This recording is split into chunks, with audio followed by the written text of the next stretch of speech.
Halo pemirsa, apa kabar? Sinpo Dunia kembali hadir dengan sejumlah informasi peristiwa unik dan menarik dari berbagai penjuru dunia. Bersama saya Luis Ayu, simak informasinya untuk Anda.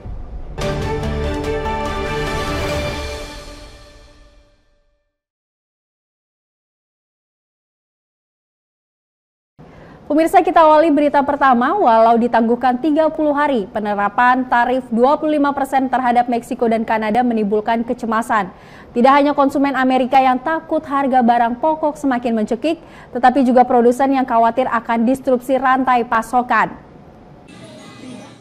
Oscar Garcia adalah salah satu dari 65 juta warga pensiunan yang mengandalkan hidupnya dari Social Security, tunjangan sosial oleh pemerintah AS.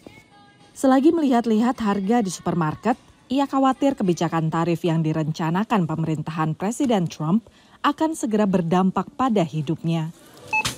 La gente que gana unos salarios bajos, pues va a comer carne, si comía 2 veces carne por semana, pues va a tener que comer un día por semana, o a lo mejor ya después ya no va a poder comprarla. Menurut Biro Sensus Amerika Serikat, selama 2 tahun terakhir Meksiko adalah mitra utama perdagangan AS, disusul Kanada. Hubungan dagang yang aktif terlihat dari lalu lalangnya truk barang melintasi perbatasan setiap hari. Mario Garcia bekerja pada Majeff Produce di Texas yang mengimpor barang dari Meksiko. Ia khawatir bisnisnya akan terganggu. La mayoría de las tiendas, de los supermercados consumen producto mexicano. Entonces, ¿qué va a pasar si suben el precio desde México hasta acá, hasta las manos del consumidor? Entonces, una reacción en cadena. Presiden Trump mengaitkan penggunaan tarif dengan upaya menghentikan arus narkoba dan migrasi ilegal ke AS. 1 Februari lalu, ia mengumumkan tarif 25% ke Meksiko dan Kanada. Namun 2 hari kemudian menunda sementara setelah pemimpin kedua negara tersebut setuju untuk meningkatkan pengamanan perbatasan. Menurut Federasi Nasional Kamar Dagang di Tamaulipas, Meksiko, penerapan tarif akan mempengaruhi pasokan. La industria maquiladora, que muchas son empresas transnacionales, muchas de ellas de Estados Unidos, que manufacturan o ensamblan en nuestro país, bueno, también van a tener una afectación al tener un costo adicional por estos aranceles. Perusahaan dan importir akan terkena dampaknya langsung. Tapi konsumen Amerika seperti Hilda juga khawatir uang mereka tidak akan cukup lagi. Ellos también van a aumentar los productos que nos vienen y quién va a pagar la diferencia a nosotros. Bagi banyak konsumen, penerapan tarif tak hanya membuat mereka harus lebih berhemat, tapi juga memaksa mereka untuk bekerja lebih agar bisa bertahan hidup. Dari McAllen, Texas, VOA. Ya pemirsa, masa depan kehadiran militer Amerika Serikat di Suriah sedang dipertanyakan. Presiden Donald Trump menghadapi tuntutan yang saling bertentangan dari Turki dan Israel. Israel ingin Amerika Serikat terus mendukung pasukan Kurdi di Suriah dalam perang melawan kelompok ISIS, sementara Turki menentang strategi tersebut. Sebanyak 2.000 pasukan AS ditempatkan di wilayah Suriah untuk mendukung koalisi Arab Kurdi yang tergabung dalam pasukan Demokratik Suriah atau SDF dalam perang melawan militan ISIS. Ribuan militan ISIS ditahan di penjara SDF, tetapi masa depan kehadiran militer AS kini dipertanyakan. Trump is in a dilemma because he ran on this promise of America first, right? Get out of foreign entanglements, not commit US troops. But on the other hand, the dilemma for Trump is where if he was to pull back 2,000 troops or so from Syria, then you've got this major security threat or the potential of a security threat. Terkait keberadaannya di Suriah, Amerika Serikat menghadapi 2 tuntutan berbeda dari sekutu-sekutunya di kawasan. Israel mendukung keberadaan Amerika Serikat dan dukungannya terhadap SDF, sementara Turki menganggap SDF sebagai afiliasi kelompok bersenjata Kurdi yang memberontak terhadap Ankara. Analis menilai kehadiran pasukan AS lah yang menghalangi tentara Turki menyeberang. The only thing that protect SDF until today is that the US umbrella. Time is of essence for SDF to get their act together and to join forces with Damascus and to fold their forces into the Syrian armed forces. Presiden Turki Recep Tayyip Erdogan memiliki hubungan dekat dengan penguasa baru Suriah dan menuntut agar SDF dibubarkan atau menghadapi serangan dari Turki. Pemerintah Israel menyuarakan dukungan bagi SDF, mengingat resiko ancaman dari kelompok ISIS. Nobody wants to see the resurgence of the Islamic State, and I think in this respect, the US understands this is a small number of troops. They are effective, so why pull them out? Israel has voiced that it does want to see the West continuing supporting the Kurdish presence in northeast Syria, so there will be diplomatic efforts. Menteri Luar Negeri Israel baru-baru ini menegaskan pentingnya Kurdi Suriah sebagai sekutu Israel. We've seen increasing sort of moves by the Israeli government to essentially provide more formal and government support for non-state actors such as the Syrian Kurds, because they understand that, hitherto they've been entirely reliable in thwarting some of the major security concerns that the Israelis hold dear to their heart. Dukungan Turki bagi Hamas menjadi faktor yang ikut mempersulit pertimbangan pemerintahan AS. Dari Washington DC, Valdia Baraputri dan tim VOA. Negara Pulau Seychelles di Timur Afrika menjadi ajang persaingan kekuatan besar dengan Tiongkok, bertahun-tahun membuat terobosan diplomatik. Sementara Amerika Serikat membuat kembali kedutaannya belum lama ini. Kedua negara ini berupaya berebut pengaruh di kepulauan strategis itu melalui pendekatan berbeda. Pulau-pulau di Seychelles tidak hanya memikat untuk berbulan madu, tapi sudah lama juga menarik perhatian negara-negara adidaya. We do notice that there are various powers, various countries wanting to, as you say, woo us. Seychelles has made the decision that there will never be a military base on its territory, a foreign military base. Posisi strategis kepulauan yang terletak di Samudra Hindia ini, di sebelah timur Afrika dan selatan negara-negara Teluk, telah menarik minat negara seperti Amerika Serikat, India, dan Tiongkok dari dulu hingga kini. Pada tahun 1963, saat Perang Dingin, Amerika Serikat membangun stasiun pelacakan di Pulau Utama Mahé untuk memantau satelit Rusia. Warga berusia 73 tahun, Paul Chow, masih ingat warga Amerika yang dulu ditempatkan di pulau itu. I was the head of the local island basketball team, and we used to play against the technicians at the tracking station. Kemudian pada tahun 90-an, beberapa tahun setelah runtuhnya Uni Soviet, Amerika Serikat menutup kedutaannya di sini dan menutup stasiun pelacakan sebulan kemudian. Hampir 3 dekade kemudian, pada saat persaingan Amerika dan Tiongkok memanas, Washington sekali lagi memberi perhatian pada Seychelles. The reopening of the embassy underscores the importance that the United States places on the partnership that we have with Seychelles. Kedutaan besar Tiongkok di Mahé menolak permintaan wawancara. Tapi selama bertahun-tahun Amerika tidak hadir, Tiongkok telah membuat keuntungan diplomatik di Seychelles. Tiongkok mengirim dokter, membangun rumah sakit, perumahan terjangkau, gedung parlemen, dan pengadilan, semuanya gratis. Tiongkok juga menghadiahkan sebuah gedung baru untuk stasiun televisi milik negara. The difference is that China's support to Seychelles is tangible. You can see them. You don't see the support that the US provides us. Rather than building buildings, we're building capacity. And wherever we can help to provide input and expertise, whether it is on drug trafficking or the legal system or police force, we're happy to do that. And that's where we see really making an investment. You're planting seeds for the future. It's again not the same thing as a building, but we believe that it's an even more important contribution to make. Tapi hal itu mungkin tidak cukup untuk menarik hati sebagian warga Seychelles. China helps the Seychelles a lot, so people generally have a very positive view of China.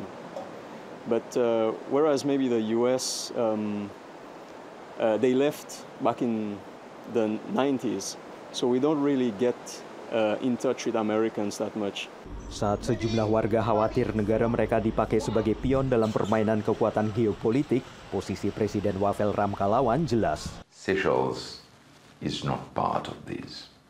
We will receive Chinese warships in port, Indian warships, European warships, US warships, because we are friends with everyone. Karena dilewati sekitar 60% pengiriman minyak dunia, Samudra Hindia adalah jalur perairan utama dan membuat Seychelles tetap menjadi perhatian para pesaing geopolitik seperti Tiongkok dan Amerika Serikat yang bersaing untuk mendapatkan pengaruh di kepulauan ini. Dari Washington DC, saya Helmi Yohanes dan tim VOA. Pembekuan dana Badan Amerika Serikat untuk pembangunan internasional USAID untuk upaya penggabungannya dengan Deplu Amerika Serikat mengejutkan banyak pihak. Tapi langkah seperti ini sebelumnya juga pernah dilakukan oleh sekutu dekat Amerika Serikat, Inggris yang baru-baru ini menginstruksikan bantuan luar negerinya.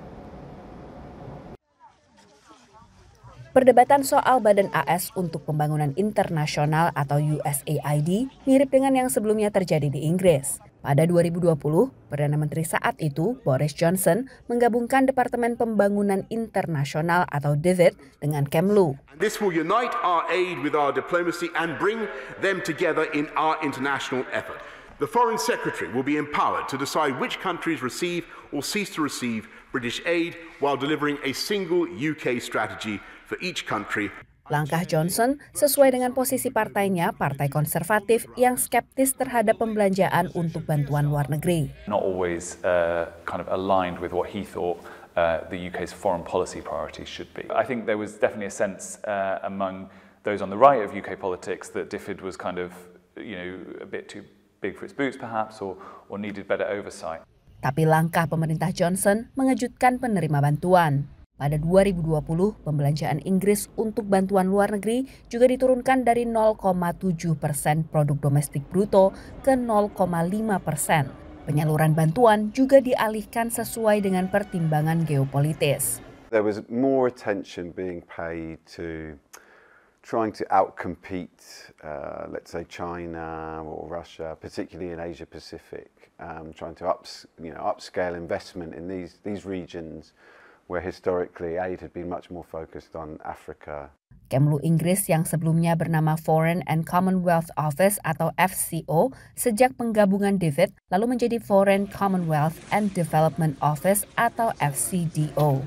Di Amerika Serikat, Menlu Marco Rubio sejak awal Februari merangkap sebagai penjabat Direktur USAID sambil revisi dilakukan terhadap organisasi dan aktivitas badan bantuan ini. Pemerintahan Presiden Donald Trump mendesak agar bantuan asing diselaraskan dengan kebijakan America First atau mengutamakan Amerika sambil mencari jalan untuk melakukan efisiensi anggaran. Pengalaman Inggris dengan DFID yang kini masuk Kemlu bisa menjadi pelajaran bagi AS, menurut analis. In the UK instance, there was a sort of reputational hit. DFID had a very strong brand, as does USAID. There's also the kind of knock-on impact it has on morale and productivity. I think this is particularly going to be a case in the US. But there is now a sense that the FCDO is the sort of the one voice, and that there are people who have both development and diplomacy experience who are representing the UK in countries where the UK is spending development money. Juga menurut Durant, pengawasan ketat pembelanjaan penting bagi upaya menjaga dukungan publik bagi bantuan luar negeri. Dari Washington DC, Virginia Gunawan dan tim VOA. Terima kasih pemirsa masih tetap bersama kami di Sinpo Dunia. Pemirsa, inflasi di Amerika Serikat kembali meningkat dengan indeks harga konsumen yang naik secara tahunan dari 2,9% ke 3%. Data terkini ini sedikit mengurangi keyakinan bahwa inflasi telah terkendali. Meski telah turun dari angka 9,1% pada Juni 2022 dan masih mendekati target bank sentral besar 2%. Beragam kue khas New Orleans dibuat di Norma's Sweets Bakery. Untuk membuat adonannya perlu banyak telur. Dengan lonjakan harga telur akibat perbakan flu burung di antara ayam petelur, manajer toko roti ini terpaksa menaikkan harga sambil mengorbankan sedikit laba. We trying to not jump our price up because I know this is something that's just a temporary problem, but it's almost we need help paying for these eggs. Selain harga telur, inflasi secara umum menunjukkan peningkatan. Data terkini dari Departemen Tenaga Kerja AS menunjukkan indeks harga konsumen meningkat 3% dibandingkan tahun sebelumnya. This weekend I saw so many news stories about the eggs and the price of eggs and what's going on there. If you look across the board at all sorts of food and those sorts of inputs, it's a challenge. Inflasi terangkat harga bensin dan bahan makanan. I have to cut back. I cut back on a lot of stuff because before I usually, every once in a while I'll do some impulse buy, but I don't do impulse buys anymore. I can't afford to do impulse buys, so I just come out and get what I need. Pengamat tak menyampingkan faktor musiman dengan kenaikan yang lazim terjadi pada pergantian tahun. The real headline was the fact that the inflationary picture remains intact. The disinflation narrative that we are all hoping for to some degree seems to be continuing to hit some bumps in the road, for lack of a better way of putting it. Therefore, reflation continues to be a concern, and I think these numbers across the board solidify that. Terbitnya data Debtnaker bersama dengan kesaksian hari kedua Kepala Federal Reserve atau Bank Sentral AS, Jerome Powell di Kongres. Powell menekankan kesiapan The Fed mempertahankan kebijakan restriktif. The headline and the data continue to indicate that inflation is manageable. If we settle in between a 2 to 3% net inflationary environment, I think that is a reasonable place for us to be. It continues to provide growth for the economy. I think it continues to spur a decent equity market. And I think we're in a higher for longer interest rate period. The Fed telah 11 kali menaikkan suku bunga sejak awal 2022 saat inflasi sempat melampaui 9% sebelum akhirnya menurunkan kembali pada akhir 2024 dengan relatif terkendalinya inflasi. Tanpa menyertakan harga energi dan harga pangan yang memiliki volatilitas tinggi, indeks harga konsumen inti meningkat 3,3% secara tahunan. Ini juga melebihi ekspektasi dan ikut terangkat meningkatnya harga hunian yang naik 4,4% dibandingkan tahun sebelumnya. Dari Washington DC, saya Renova Purwadi dan tim VOA. Pemirsa, diaspora Indo-Belanda di Amerika Serikat tersebar di berbagai kota. Yang terbanyak adalah di bagian selatan California. Sosial Indo adalah kelompok diaspora ini yang mencoba menyambung ikatan mereka dengan Indonesia, termasuk kepada generasi muda yang lahir dan besar di Amerika Serikat melalui kuliner khas Indonesia. Any dish with tempe, tahu, buncis, udang. Kecintaannya pada makanan Indonesia membuat diaspora Indo-Belanda di Los Angeles, California ini merasa lebih sebagai orang Indonesia daripada Belanda. It's just on paper, I have a Dutch passport and a US passport. I feel more connected to my mother's roots. Indonesia runs deep in me. Yeah. Michael Pasashe yang keluarganya pindah ke Hindia Belanda atau Indonesia sejak 1800, lahir di Dordrecht, Belanda. Ayahnya lahir di Cirebon dari ibu dengan etnisitas Sunda Cina dan menikah dengan perempuan asal Manado. Indo-Belanda itu kalau papi atau opa lahir di Hindia Belanda. Sebelum 17 Agustus 45, 350 tahun ada dari orang Belanda di sana. So, opa saya, papi saya lahir di Hindia Belanda. So, Indo-Belanda means your roots are in Hindia Belanda. Keluarga Michael pindah ke Belgia saat ia berusia 3 tahun. Setelah lulus SMA, ia sempat tinggal di Indonesia selama 5 tahun.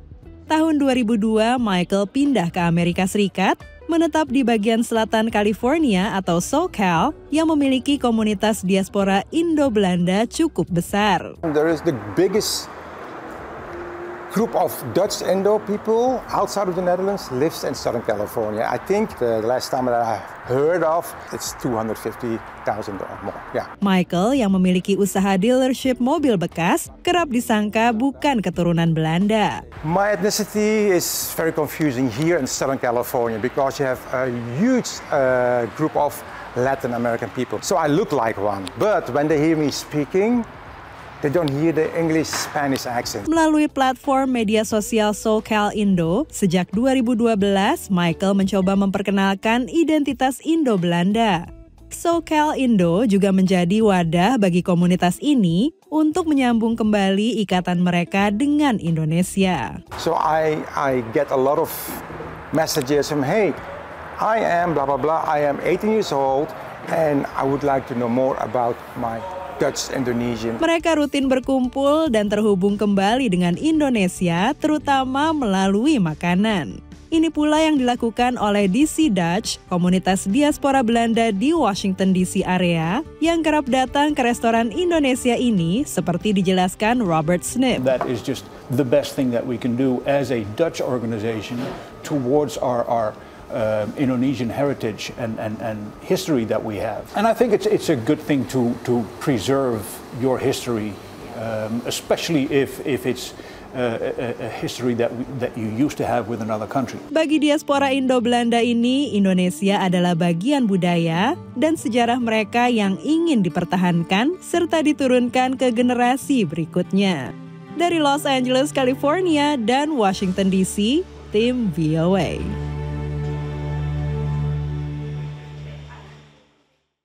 Pemirsa, dibandingkan sepak bola, penggemar olahraga Amerika Serikat umumnya lebih menggemari football. Dan tak ada pertandingan lain yang lebih banyak ditonton siaran langsungnya. Dibandingkan Super Bowl tiap Februari, tahun ini spot iklan dijual dengan harga melebihi tahun sebelumnya. Tapi tetap dipesan habis pengiklannya.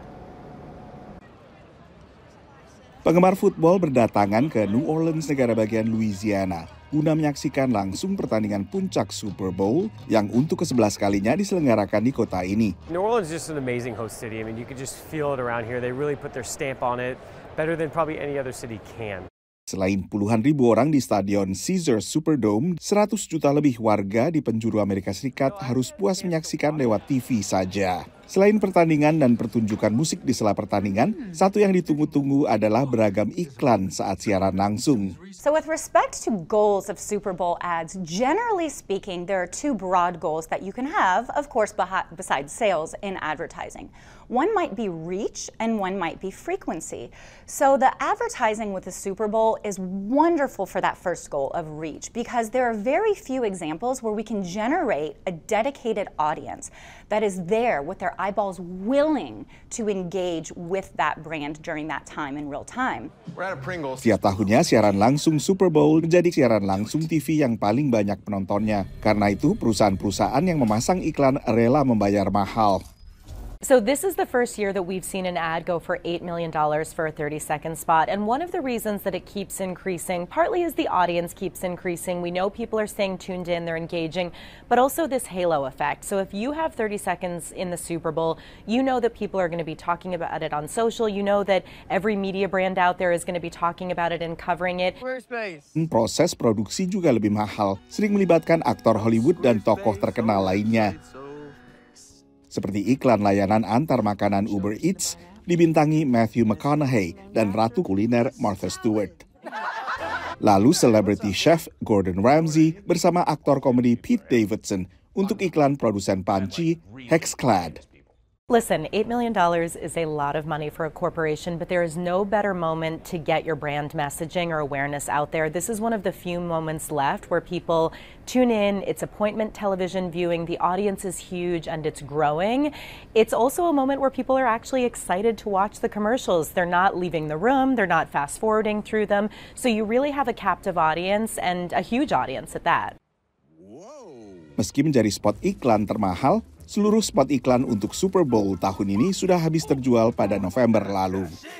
Menurut jaringan TV Fox yang memegang hak siar Super Bowl tahun ini, siaran langsung pertandingan disaksikan sekitar 126 juta warga di penjuru Amerika Serikat. Ini memecahkan rekor pertandingan tahun sebelumnya yang ditayangkan oleh CBS. Dari Washington DC, saya Nova Purwadi dan tim VOA. Pemirsa, informasi tadi sekaligus menutup jumpa kita pada edisi kali ini. Tetap saksikan Sinpo Dunia hanya di Sinpo TV. Saya Luis Ayu mewakili kerabat kerja yang bertugas. Pamit, terima kasih dan sampai jumpa.